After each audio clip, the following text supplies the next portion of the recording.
Hello again. In this video, we'll be talking about the components of keeping the magic alive in a thriving romantic relationship. In the previous video, I talked about how to attract a thriving relationship into your life.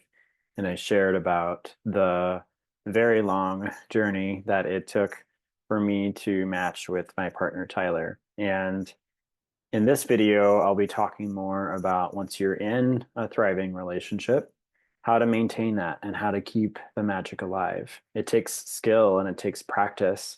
And I absolutely believe that my relationship with Tyler is a thriving one and one that lights me up. And it is truly one of my greatest treasures in my life. And I would love for more people to experience the level of thriving that we do in their own romantic relationships. So that's what brings us here today. So, similar to the previous video, I'll be interweaving my experiences in with what I've learned. And you may see parts of yourself in my story and my journey. And there may also be differences. And so I encourage you to approach this conversation with an open heart, an open mind, and notice how my story, my experience can apply to you in your life. So I'll share with you the four key pillars, the four key components to a thriving relationship. Here briefly, I'll list them out, and then I'll go into each one in more detail. For number one, we have self-love. For number two, we have self-awareness. For number three, we have communication. And for number four, we have balance and teamwork. And the way I've set these up is the first three components really are your sole responsibility. It doesn't involve anybody else. It doesn't involve your partner. It really comes down to you and your choices, your thoughts, your feelings. And the last one involves more collaboration. So in a relationship, obviously there's two people involved. So it's a two-way street and there's two people making choices in terms of how they show up. And your partner's choices and behaviors are going to also affect the level of thriving that you have in your relationship as well. So let's dive in. So number one is self-love. And as I shared in the previous video, self-love was a concept that was completely foreign to me for a long time. I didn't grow up learning the importance of taking care of myself, prioritizing my needs, taking care of my body and my mind, and really prioritizing what was important to me. So once I got into a relationship for 15 years and things kind of got worse and worse as it progressed, I really kind of lost myself and I experienced a decline in my mental health and my emotional health. And once I learned to practice self-love, things really started to turn around. And self-care is an important part of that. By self-care, I don't necessarily mean like an occasional spa day. Like self-care is really an important key part of your day-to-day life, whether it's your routines and bathing, how well you eat, how you're exercising, all of those things.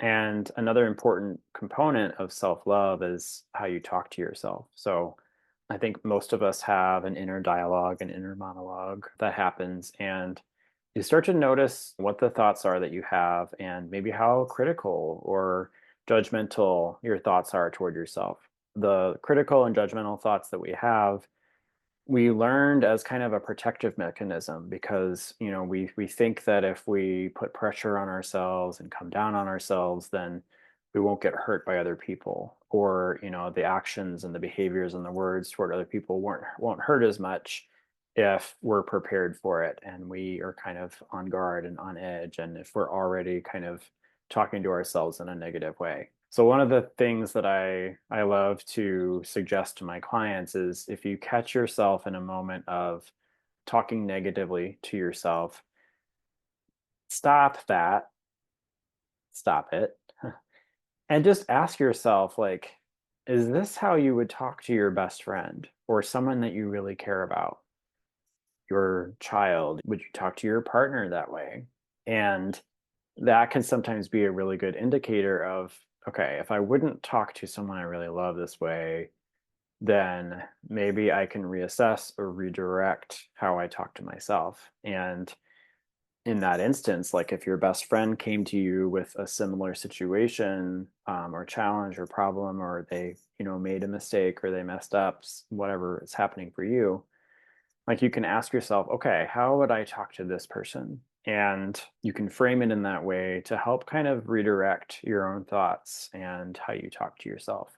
And one of the key pieces to self love is, a lot of us grow up being taught that we're supposed to put other people's needs ahead of our own. And if we love and prioritize ourselves, then that means we're being selfish and that we're not caring or thinking about other people.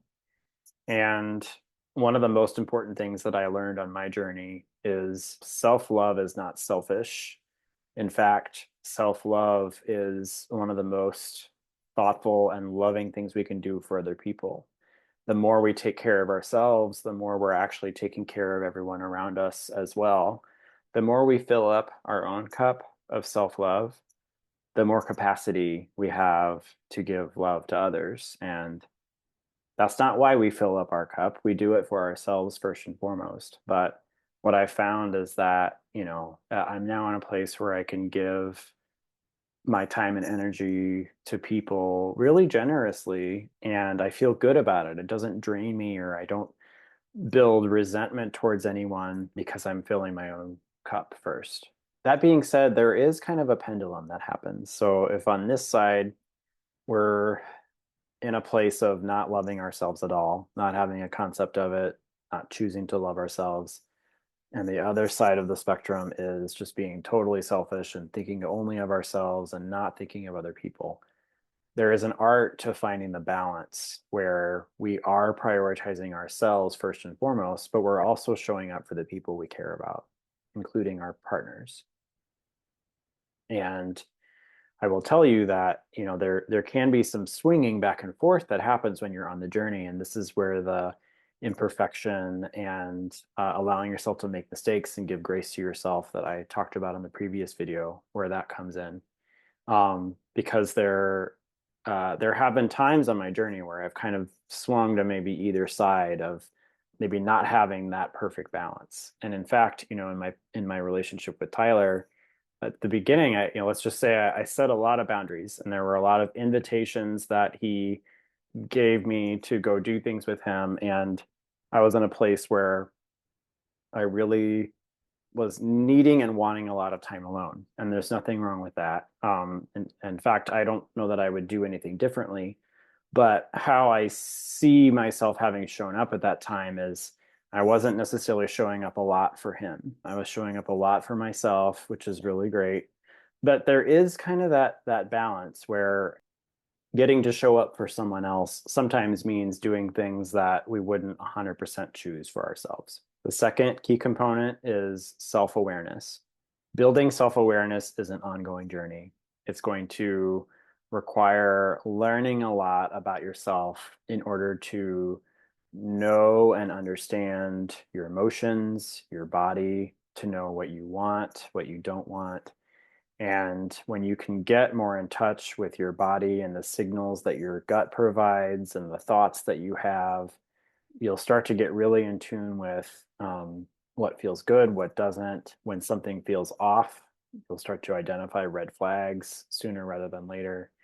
And you'll get to understand your triggers more. So, emotional triggers are things that, might show up in a conversation with someone, as an example, where they say something or do something that causes a bit of a jolt in our system, and it's triggering us. And what's happening is it's bringing up some thoughts or emotions to a previous experience that we had. So it's not necessarily that the person that we're talking to in the present is causing us harm, but the situation, the circumstances are reminding us of a place in the past where we did experience harm.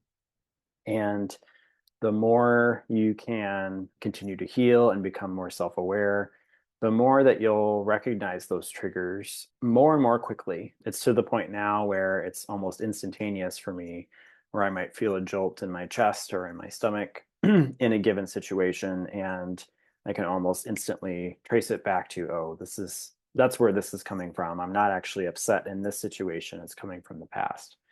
And that is such a key thing for a romantic partnership because when you're spending a lot of time together and living under the same roof, like yeah, I can't imagine a romantic partnership where there's no triggering involved whatsoever. Like just by nature of two different people having different experiences and coming together, you're gonna have different perspectives, different thoughts, different opinions on things, and disagreements are going to happen. And just by nature of the two of you existing together, triggers are a natural result of that. And that doesn't mean anything wrong or bad about your relationship. It's a natural part of our growth journey. But when two self aware people can come together, it actually gets to be really fun and how you can explore those things together. And that brings me to the third component, which is around communication. So, like I said, conflict is bound to come up in different forms, but what is different in a thriving relationship is conflict doesn't have to mean shouting matches or raising your voices or calling each other names. Like none of that has to exist. You can disagree and share your thoughts and feelings and opinions in a respectful and calm and healthy way. And that's very much what I've experienced with my partner, Tyler. It's been quite refreshing that in 3 years, I actually can only count on one hand the number of conflicts that we've had where it's been a sit down conversation of each of us kind of feeling some discomfort at the situation and what's being said. But in those moments of conflict, like we were both very calm, very respectful, very much listening to each other and seeking to understand versus listening to respond. That's such an important part of this. And kind of letting defensiveness go, not needing to prove a point, just really trying to listen and hear each other for what is being said and expressed. And to also recognize like what's my role in this? How can I be doing things differently for both our sakes that is going to create a healthier, more loving situation for both of us? And recognizing what is mine versus what is his. So, just by very nature of having a conflict in and of itself, that to me can be a very triggering experience because in the past, any sort of disagreement, no matter how minor it started, would lead to a huge fight, often a blow up fight. And so I grew to believe that any sort of disagreement was unsafe. And so I've done a lot of healing to where I'm getting more and more comfortable and at ease with conflict. And I've definitely seen the evidence in my relationship where just because we disagree doesn't mean we have to fight. And so that has been really healing. And in my experience, it is so refreshing and helpful to be with someone where we can each be aware of ourselves, be aware of our triggers, be aware of our emotions, and to name and share those things like, I'm feeling really angry or I'm sorry I snapped. This is happening because I'm having some fear come up about XYZ. That doesn't excuse my snapping at you, but that's just so you know that's where that's coming from. Like really taking ownership for the actions that may cause harm or may not be the healthiest way of showing up rather than defending or pointing fingers and turning it back on the other person. Self responsibility is key. And when we can have these conversations, like it really takes courage to name how we're feeling and to name the triggers that are coming up and to also, to learn how to set boundaries in a way that is kind and open and direct, and that also take into account the other person in the relationship. So, as I mentioned before, those first three really have everything to do with you and nothing to do with the other person. Those are your responsibility to love yourself, to be aware of yourself, and to communicate in a way that owns those things and is also kind and respectful toward the other person. The last component that I'll discuss is balance and teamwork. This is where collaboration and co-creation come in. This is where you get to listen to each other and understand what your desires are, what your likes and your dislikes, really getting to know the other person and keeping that in consideration as you move through future experiences and future conversations. And what also comes into play is showing up for each other. So, maybe one of you is having a bad day and the other is having a good day or a neutral day.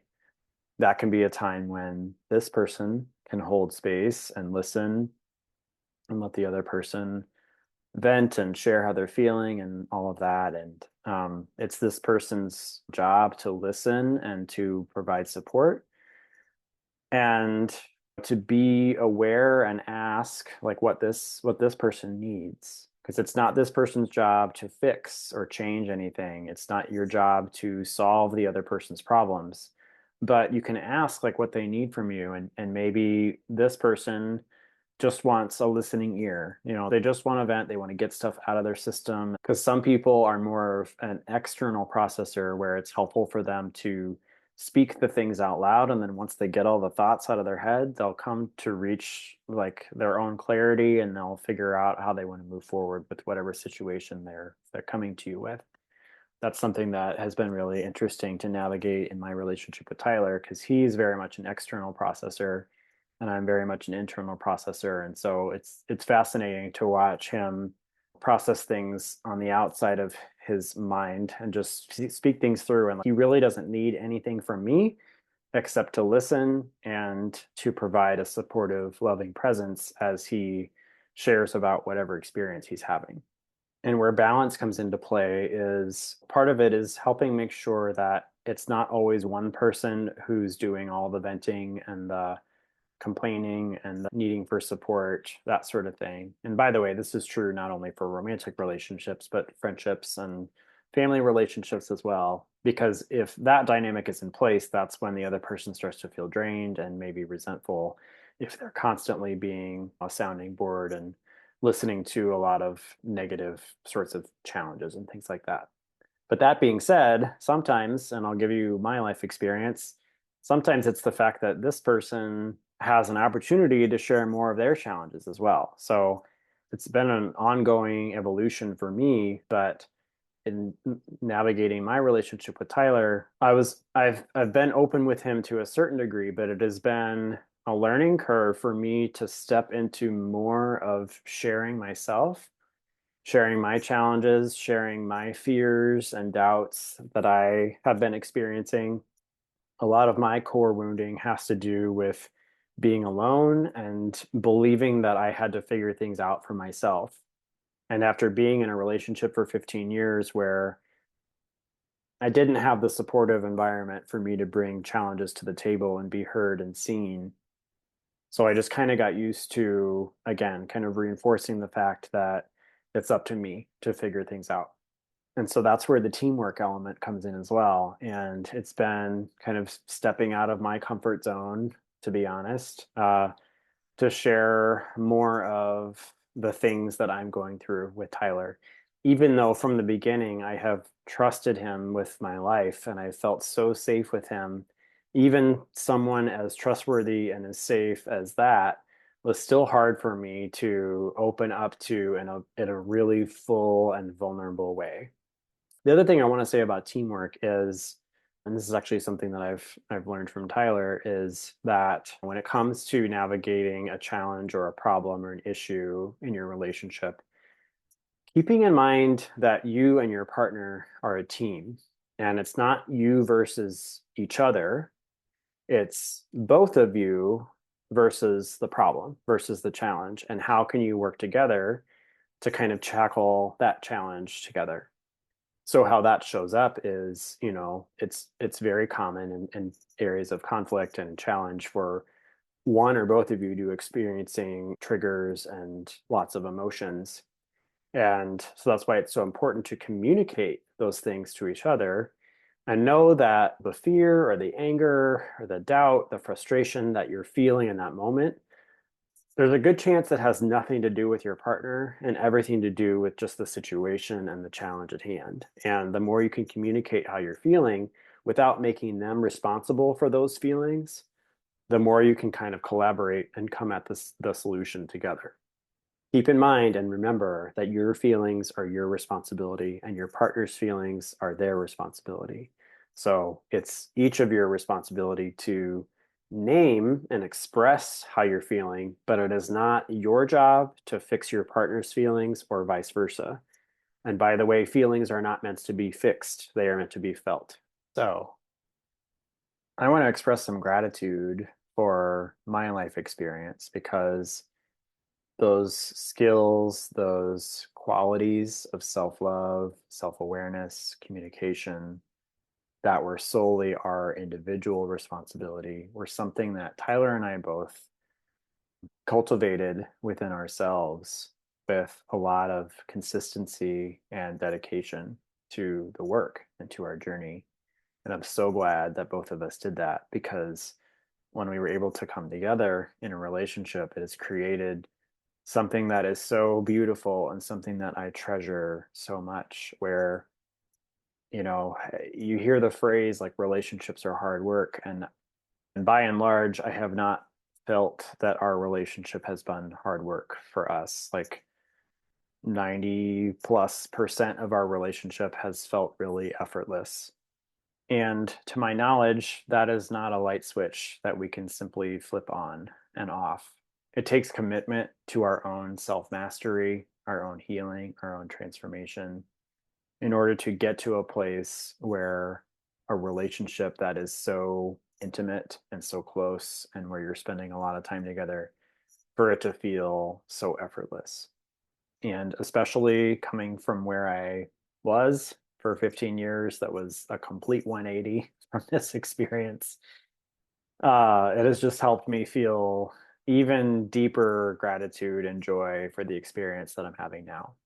So I hope these videos have been really helpful. If you would like more support and guidance from me, you can check out my website, tedsmith.life, which is where you can follow me on other social media platforms. You can buy my book, Healthy Me, Happy We, Transforming Relationships with Yourself and Others.